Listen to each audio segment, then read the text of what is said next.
Hi, it's Kelly here, and in this video I will show you how to create the background of this card using the masking technique.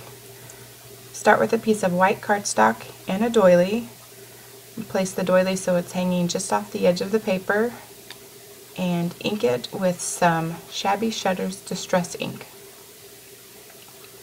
And I'm just sort of blotting the ink on rather than rubbing it back and forth too much, because I want to make sure that I don't tear the doily.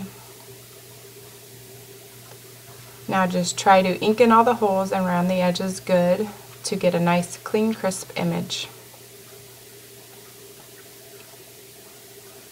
Now remove the doily and continue inking up the rest of this piece of cardstock. The ink might look a little blotchy at first, but once it dries it will have a nice smooth finish.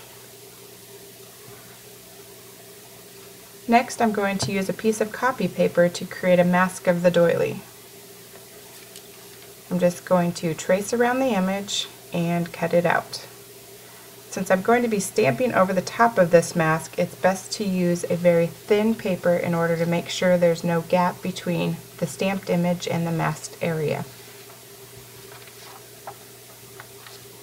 Now I'm going to take the Cling Music background image and stamp it over the top. There are many ways that people mount the Cling background stamps, but I'm just going to show you what works best for me. I first mount it to a wood block background stamp, and if it doesn't seem to be sticking very well, you might just need to first wash it with some soapy water and it will regain its cling. Here I'm just adding a little removable adhesive to my mask, placing it over the doily.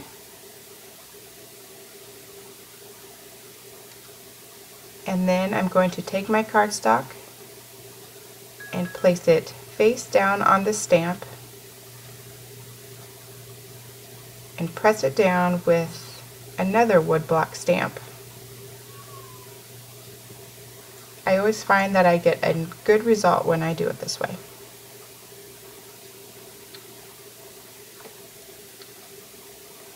Now remove your mask and you can see the final result.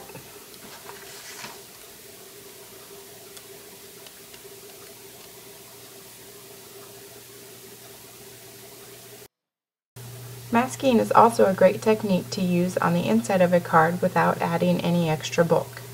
I'll quickly show you how I did the butterflies on the inside of this card.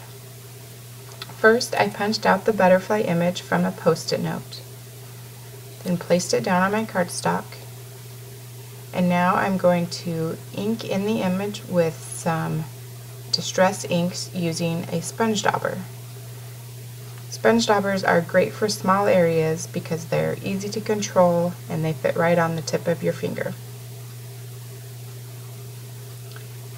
Now I'm just going to continue inking in both of these butterflies, and you have a simple and quick way to add a little something extra to the inside of your cards. Thanks for watching.